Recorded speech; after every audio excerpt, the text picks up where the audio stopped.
जरा सोचिए, यह आदमी एक ऐसी जेल में फंस जाता है जहां से निकलने के लिए उसे इन खूंखार कैदियों के साथ एक डेथ रेस में हिस्सा लेना पड़ता है। अगर वह यह रेस जीत जाता है तो उसे यहाँ से आज़ाद कर दिया जाएगा। आज की हमारी कहानी में कुछ ऐसा ही होने वाला है। साल 2012 में अमेरिकन इकोनॉमी पूरी तरह से गिर जाती है, बेरोजगारी अपने हाईएस्ट लेवल पर पहुंच जाती है और क्राइम्स अनकंट्रोलेबल हो जाते हैं। जेलों की हालत इतनी खराब हो जाती है कि अब प्राइवेट कंपनियां सारी करेक्शनल फैसिलिटीज को प्रॉफिट के लिए चलाने लगती हैं। टर्मिनल आइलैंड पेनिटेंट्री नाम की जेल प्रिजनर्स की केज फाइट्स को लाइव इंटरनेट पर स्ट्रीम करती है और ये फाइट्स जिसमें कैदी मरते हैं एक बहुत बढ़ी रेटिंग वाली सेंसेशन बन जाती हैं। लेकिन जल्दी ही ऑडियंस बोर हो जाती है और कुछ नया चाहती है और यहीं से डेथ रेस की शुरुआत होती है। एक ऐसा शो जहां कैदी स्पेशली मॉडिफाइड कार्स में एक दूसरे से मरने तक की रेस करते हैं अपनी फ्रीडम जीतने के लिए। आज की रेस में सिर्फ 2 कार्स बची हैं। एक चला रहा है मास्क्ड कैदी फ्रैंकेनस्टाइन और उसके साथ नेविगेटर है केस। दूसरी कार में है उसका पुराना दुश्मन मशीन गन जो। दोनों फिनिश लाइन के करीब हैं और जीतने के लिए कुछ भी कर सकते हैं, लेकिन किसी वजह से फ्रैंक की कार के वेपन्स काम नहीं कर रहे। फ्रैंक तुरंत सोचता है और कार की बैक शील्ड रिलीज कर देता है जो को लगती है और फ्रैंक को थोड़ा एडवांटेज मिलता है, लेकिन जो अभी भी हार मानने को रेडी नहीं है और उसके पास ऑफेंसिव पावर है।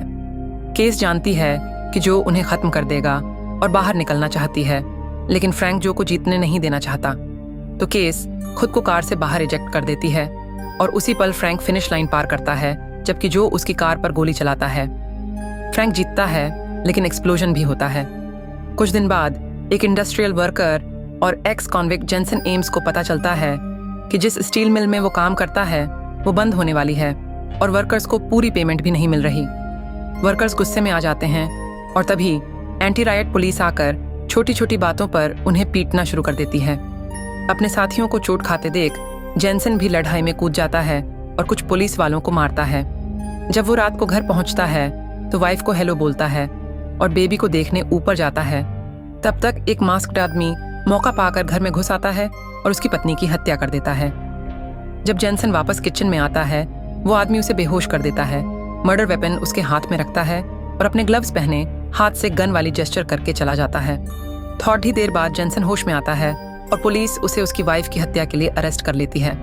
6 महीने बाद जेनसन को टर्मिनल आइलैंड प्रिजन भेजा जाता है, जहां गार्ड उल्रिक उसे ठंडे पानी से स्प्रे करता है, एक और कोप से पिटवाता है और उसे 3 डेंजरस प्रिजनर्स के साथ सेल में बंद कर देता है। उल्रिक उसे देखने आता है, ये सोचकर कि वो मुश्किल में होगा, लेकिन जेनसन एक अच्छे फाइटर हैं और तीनों को मार चुका होता है। अगली सुबह वो चाव हॉल में ब्रेकफास्ट लेने जाता है, जहां उसे कोच, गनर और लिस्ट्स ऑब्जर्व करते हैं, जो पहचान जाते हैं कि जेनसन एक रिकॉर्ड होल्डिंग ड्राइवर है जिसने अपनी रेसिंग से सबको पीछे छोड़ DEH दिया था। तभी वहां आता है पचेंको और उसका दोस्त, जो जेनसन को प्रोवोक करते हैं। पहले उसके खाने में थूकते हैं, फिर उसे औरत का हत्यारा और बच्चे का अब्यूजर बोलते हैं। जेनसन गुस्से में आकर पचेंको को मारने लगता है, लेकिन कॉप्स बीच में आ जाते हैं और उसे क्लेयर हेनेसी, जो जेल की वार्डन है, के पास ले जाते हैं। क्लेयर ने जेनसन का रिकॉर्ड देखा है और जानती है कि वो एक जबरदस्त ड्राइवर है, इसीलिए वो जेनसन को एक ऑफर देती है। वो चाहती है कि जेनसन नया फ्रैंकेनस्टाइन बन जाए।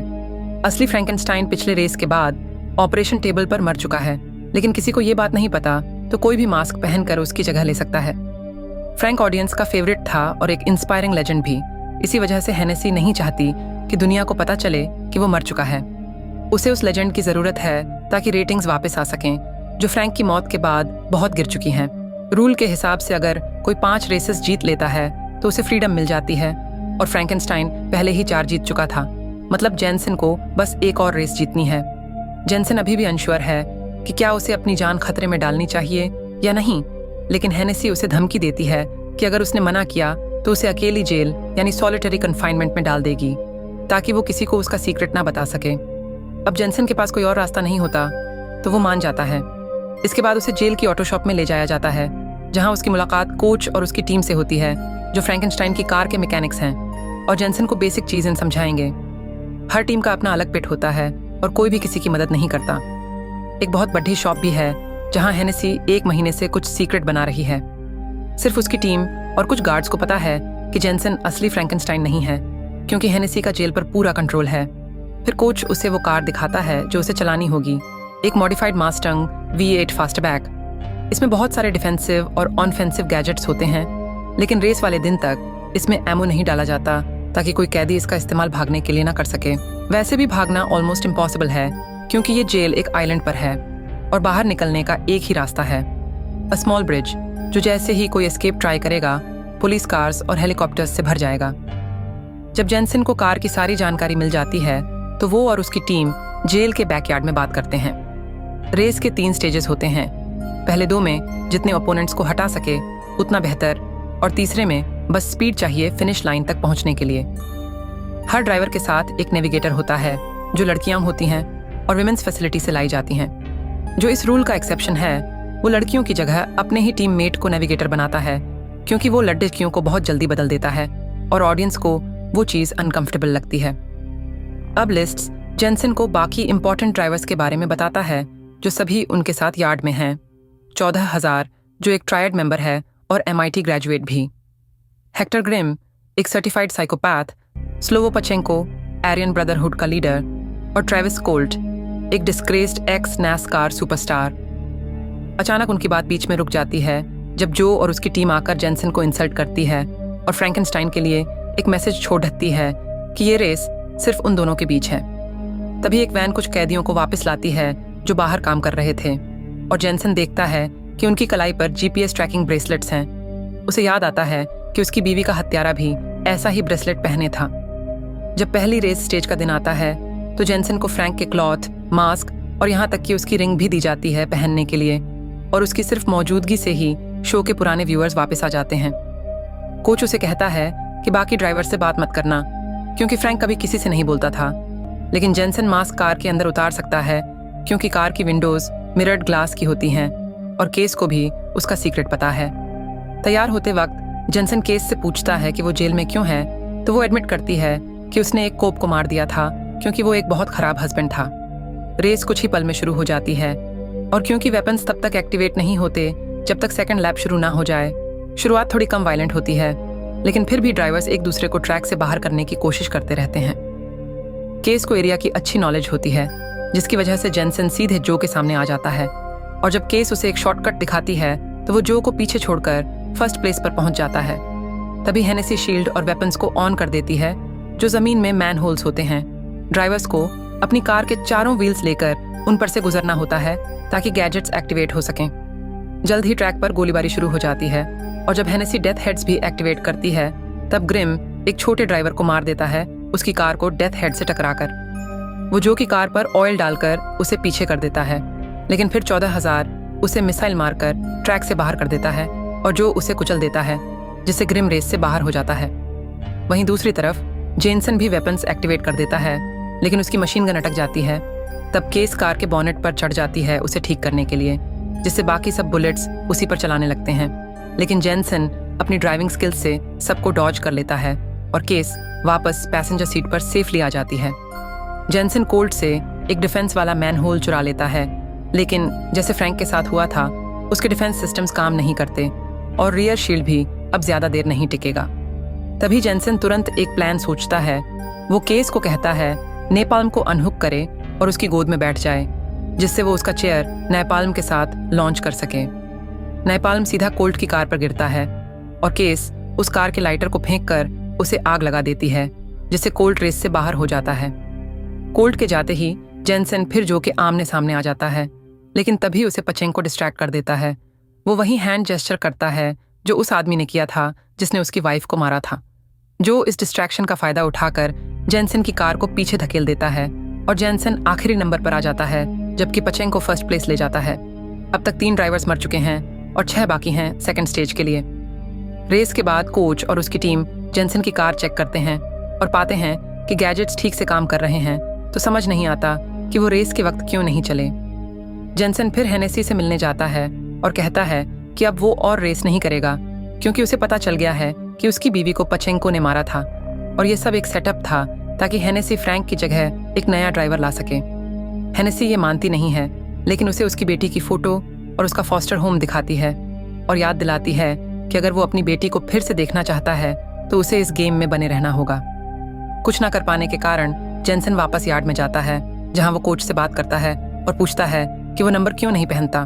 कोच बताता है कि वो अब टेक्निकली प्रिजनर नहीं है, उसे 3 साल पहले पैरोल मिल गया था, लेकिन वो गेट क्रॉस नहीं कर पाया क्योंकि बाहर की दुनिया बहुत बदल चुकी थी और उसे रेस की दुनिया ज्यादा फेमिलियर लगती थी। वो ये भी मानता है कि जेनसन ने अपनी वाइफ को नहीं मारा। शाम को जब जेनसन कार पर काम कर रहा होता है, वो देखता है कि पचेंको उसके पास से गुजर रहा है, तो वो उसे फॉलो करता है उसके पिट तक, जहां पचेंको की टीम उसे पकड़ लेती है। पचेंको उसे 2-3 बार मारता है और फिर एक भारी टूल उठाकर उसका सिर फोड़ने की कोशिश करता है। उसे हेनेसी के प्रोटेक्शन की परवाह नहीं होती। तभी लिस्ट्स पीछे से आता है और उसे एक पेन से पीठ में मारता है। जेनसन उस डिस्ट्रैक्शन का फायदा उठाता है, जमीन से एक मेटल शार्ड उठाकर अपने कैप्टर को मारता है, फिर उसे और उसके दोस्त को बेहोश कर देता है और पचेंको के पीछे दौड़ पड़ता है। वो उसे जोर से पंच करता है, इधर उधर फेंकता है और अलग अलग बॉक्सेस से मारता है, जब तक कि पचेंको ये कबूल नहीं कर लेता कि हेनेसी ने उसे जेनसन की वाइफ को मारने के लिए कहा था और उल्रिच ही उसे वहां लेकर गया था। जब जेनसन उसे बदले में मारने वाला होता है, तभी उल्रिच एक और गार्ड के साथ आकर फाइट को रोक देता है। अगले दिन ठीक सेकंड स्टेज की रेस शुरू होने से पहले पचेंको फिर से वही हाथ का इशारा करके जेनसन को चढ़ाता है, लेकिन इस बार जेनसन उसका प्रोवोक होने वाला ट्रिक नहीं खाता, बल्कि वो जानबूझकर धीरे ड्राइव करने लगता है और एक टनल में चला जाता है ताकि केस से अकेले में बात कर सके। उसे शक होता है कि कहीं फ्रैंक को केस ने तो नहीं मारा, क्योंकि 2 बार लगातार कार के गैजेट्स काम नहीं कर रहे थे, और वो उसे धमकाता है कि अगर उसने सच नहीं बताया तो उसे कार से बाहर फेंक देगा। केस मानती है कि उसने फ्रैंक के रियर वेपन्स को सैबोटाज किया था क्योंकि हेनेसी ने उसे उसकी फ्रीडम देने का वादा किया था, लेकिन उसका मकसद फ्रैंक को मारना नहीं था। वो एक्सीडेंट बस इसलिए हुआ क्योंकि फ्रैंक बिना वेपन्स के भी रेस जीतने की कोशिश कर रहा था। हेनेसी चाहती थी कि फ्रैंक हार जाए ताकि वो जेल में ही रहे और पब्लिक के लिए रेस करता रहे। जब जेनसन को अपना जवाब मिल जाता है, वो तेजी से रेस में वापस आता है और इस बार जो को इग्नोर करता है। उसका टारगेट अब पचेंको होता है। जब दोनों एक दूसरे को ट्रैक से बाहर करने की कोशिश करते हैं लेकिन फेल हो जाते हैं, तब जेनसन आगे निकल जाता है और डिफेंस की जगह वेपन्स वाला मैनहोल लेता है। सब कंफ्यूज्ड हो जाते हैं क्योंकि वेपन्स कार के फ्रंट में होते हैं, लेकिन तभी जेनसन अचानक कार को पीछे घुमा देता है और बैकवर्ड ड्राइव करते हुए पचेंको पर गोली चलाता है। जब उसकी कार काफी डैमेज हो जाती है, तब वो फिर से कार को सही करता है और स्मोक का इस्तेमाल करता है, जिससे पचेंको की कार एक कंक्रीट बैरियर से टकरा जाती है। फिर जेनसन कार रोकता है, बाहर निकलता है और पचेंको के पास जाकर उसका गला तोड़ देता है, अपनी वाइफ की मौत का बदला लेने के लिए। इसी दौरान जब जो बीच रेस में अपना नेविगेटर बदलता है, तो हेनेसी को लगता है अब परफेक्ट टाइम है उस चीज को रिलीज करने का जिसे वो काफी टाइम से बना रही थी, एक मल्टी वेपन टैंकर ट्रक जिसका नाम है ड्रेडनॉट। ये ट्रक बहुत ताकतवर होता है और जल्दी ही बाकी ड्राइवर्स के पास पहुंच जाता है। 2 छोटे कॉम्पिटिटर्स को तुरंत मार देता है। चूंकि ये वार्डन का ट्रक है, इसे बिल्डिंग्स के अंदर जाने की भी इजाजत है, जिससे वो शॉर्टकट लेकर रेस के फ्रंट में आ जाता है। ड्रेडनॉट धीरे धीरे 14 कैरेट के नेविगेटर को मार देता है, फिर उसकी कार को चेन से पकड़कर उस पर गोली चलाता है जब तक वो एक्सप्लोड ना हो जाए और अब सिर्फ जेनसन और जो ही बचे होते हैं। उनके पास ऐसा कोई प्लान नहीं होता जिससे वो इस मॉन्स्टर को हरा सकें, इसलिए जेनसन लिस्ट से कहता है कि उसका कम्युनिकेटर जो की कार से कनेक्ट कर दे और दोनों मिलकर काम करने का डिसाइड करते हैं। वो ट्रक को दोनों साइड से घेरते हैं, अटैक से बचते हुए आगे बढ़ते हैं, और जब एक ट्रैप मैनहोल उनके सामने आता है तो दोनों अपनी अपनी कार के 2-2 व्हील्स से उस पर चलते हैं, जिससे वो एक्टिवेट हो जाता है। इससे ट्रैप ऊपर आ जाता है और ट्रक उससे टकराकर क्रैश कर जाता है। अब सेकंड स्टेज की रेस खत्म हो चुकी है और सिर्फ जेनसन और जो ही थर्ड स्टेज में पहुंचते हैं। शाम को जो जेनसन के पिट में आता है और कहता है कि उसकी आवाज सस्पिशियसली फ्रैंक जैसी लगती है, लेकिन वो ज्यादा सवाल नहीं करता। इस बीच उल्रिच और हेनेसी डिसाइड करते हैं कि जेनसन को मार देना चाहिए, क्योंकि फ्रैंकेनस्टाइन का मास्क तो कोई और भी पहन सकता है फ्यूचर में। अगले दिन रेस शुरू होने से पहले उल्रिच जेनसन की कार के नीचे एक बॉम्ब लगा देता है, जबकि हेनेसी सबका ध्यान अपने उस स्पीच से भटका रही होती है जिसमें वो कहती है कि रेसिंग ही इनकी जिंदगी का मकसद है। जब वो कहती है कि शायद ये पहली बार होगा जब कोई अपनी फ्रीडम 5वीं जीत के साथ पा सकता है, तब जेनसन को समझ में आता है कि ये लोग हमेशा रेस को रिग करते हैं ताकि कोई भी 5 बार ना जीत सके, और इसलिए आज भी उसे जीतने नहीं दिया जाएगा। कोच ये बात सुनता है और जब उन्हें वापस ऑटो शॉप जाने की परमिशन मिलती है तो वो जेनसन को ग्रिम की डेथ का एक वीडियो दिखाता है जिसमें एक बहुत इंपॉर्टेंट डिटेल होता है। इससे जेनसन के दिमाग में एक प्लान आता है और वो लिस्ट से कहता है कि उसकी कार में आधा गैलन का एक रिजर्व टैंक ऐड कर दे। फिर वो जो के पिट में जाकर उससे दोबारा साथ काम करने को कहता है। जब जेनसन फ्रैंक के कपड़े पहन रहा होता है, तभी हेनेसी उससे मिलने आती है और उसे उसके रिलीज पेपर्स देती है, साथ ही एक नई ऑफर भी देती है। अगर वो जीत गया तो वो चाहती है कि जेनसन जेल में ही रहे और फ्रैंकेनस्टाइन बना रहे, क्योंकि यही उसकी जगह है। वो कहती है कि वो कोई डैडी मटेरियल नहीं है और एक एक्स कॉन अपनी बेटी को अच्छी लाइफ नहीं दे सकता। तो अगर वो खुद से ये डिसाइड करे कि वो यहीं रहेगा तो ये एक बहुत बड़ा सेल्फलेस प्यार होगा। जेनसन रेस में शामिल होने चला जाता है बिना कोई जवाब दिए, लेकिन वो रिलीज पेपर्स अपनी पॉकेट में रख लेता है। जब वो अपनी कार में बैठता है तो केस बताती है कि हेनेसी ने उससे भी बात की थी और कहा था कि अगर जेनसन जीतने वाला हो तो उसे रोक देना, लेकिन जेनसन को इसकी कोई चिंता नहीं होती। जैसे ही रेस शुरू होती है, उल्रिक मैनहोल्स को कंट्रोल करना शुरू कर देता है ताकि वो सिर्फ जो के लिए एक्टिवेट हों। वो जेनसन पर फायरिंग शुरू कर देता है और उसकी कार का बैक शील्ड इतना डैमेज कर देता है कि जेनसन उसे गिरा देता है, लेकिन जो आसानी से उसे डॉज कर लेता है क्योंकि फ्रैंक ने भी यही ट्रिक पहले यूज की थी। हेनेसी एक डिफेंस मैनहोल एक्टिवेट करवाती है ताकि व्यूअर्स इंटरेस्ट बनाए रखें, लेकिन जो उस पर रॉकेट लॉन्च करके उसे उड़ा देता है। उसके पास और भी रॉकेट्स होते हैं और वो सारे जेनसन पर फेंक देता है, लेकिन जेनसन उन्हें डॉज कर देता है और वो रॉकेट्स दीवार से टकरा जाते हैं। ये वही दीवार होती है जिसके पीछे ग्रिम मरा था और जो पहले ही वीक थी। आज जेनसन और जो ने अपने अटैक्स ऐसे कैलकुलेट किए थे कि वो वीक स्पॉट पर ही लगें, और अब वो रॉकेट आखिरी ब्लो देते हैं जिससे दीवार में एक होल बन जाता है और वो दोनों जेल से बाहर निकल जाते हैं। गुस्से में हेनेसी स्ट्रीम बंद कर देती है और सारे कॉप्स को उनके पीछे भेज देती है। फिर बॉम्ब का डेटोनेटर दबाती है, लेकिन कुछ नहीं होता। कोच और उसके आदमियों ने पहले ही बॉम्ब हटा दिया था और उसे डीएक्टिवेट कर दिया था। जो और जेनसन ब्रिज तक पहुंच जाते हैं, लेकिन पीछे से पुलिस कार्स पास आती जा रही हैं, तो अब प्लान का अगला हिस्सा चालू होता है। जेनसन उस एक्स्ट्रा आधा गैलन रिजर्व टैंक को रिलीज करता है जो पीछे आ रही कारों से टकराता है और एक विस्फोट बनाता है, जिससे एक आग की दीवार बन जाती है और कोई भी उनका पीछा नहीं कर पाता। दोनों कन्विक्स ब्रिज के गेट पार करके दो अलग अलग रास्तों पर निकल जाते हैं ताकि सारे हेलीकॉप्टर्स सिर्फ जेनसन का पीछा करें, क्योंकि वही ज्यादा इंपॉर्टेंट है। जो अपनी तरफ चला जाता है और केस अग्री कर जाती है कि वो प्लान के लास्ट स्टेप में जेनसन की मदद करेगी, क्योंकि फ्रैंक का उस पर हक बनता है और हेनेसी ने पहले ही उसके रिलीज पेपर्स दे दिए हैं, तो अब उसे छोड़ना ही पड़ेगा। जब वो कुछ कंस्ट्रक्शन क्रेन्स के पास से गुजरते हैं, तब जेनसन कार से नीचे कूदकर उनके शैडो में छिप जाता है और केस उसकी जगह ड्राइविंग सीट ले लेती है। वो कुछ माइल्स और ड्राइव करती है जब तक हेलीकॉप्टर्स उसे एक फायर वॉल से रोक नहीं लेते, लेकिन जब वो कार से बाहर आती है और हाथ ऊपर करती है तो उसने फ्रैंक के कपड़े और मास्क पहना हुआ होता है। क्योंकि ज्यादातर लोग आइडेंटिटी एक्सचेंज के बारे में नहीं जानते, इसलिए कॉप्स उसे केस को अरेस्ट कर लेते हैं और वापस प्रिजन ले जाते हैं, जिससे जेनसन आराम से एस्केप कर पाता है और जो से मिलकर दोनों एक साथ एक फ्रेट ट्रेन पर चढ़ जाते हैं। वापस प्रिजन के ऑफिस में उल्रिच कहता है कि रेटिंग्स स्काई हाई जा रही हैं और कंग्रेचुलेशन वाले गिफ्ट्स भी आने लगे हैं। हेनेसी एक गिफ्ट बॉक्स खोलती है जो उल्रिच लेकर आया था, लेकिन उसमें वही बॉम्ब होता है जो उसने जेनसन की कार के नीचे लगाया था, और वो बॉम्ब वहीं एक्सप्लोड हो जाता है, जिससे दोनों की मौत हो जाती है। बाहर ट्रैक पर कोच को डेटोनेटर दबाते हुए देखा जा सकता है। 6 महीने बाद जो और जेनसन ने मेक्सिको के सेंटा रोजालिया में अपनी नई लाइफ शुरू कर ली है। दोनों एक साथ अपने ऑटो शॉप में मैकेनिक का काम करते हैं और जेनसन ने अपनी बेटी की कस्टडी भी वापस पा ली है। केस भी उन्हें मिलने आती है जब उसके रिलीज पेपर्स फाइनल होकर अप्रूव हो जाते हैं और वो एक रेसिंग कार लेकर आती है ताकि वो दोनों उसे चेक कर सकें। Thanks for watching, subscribe for more.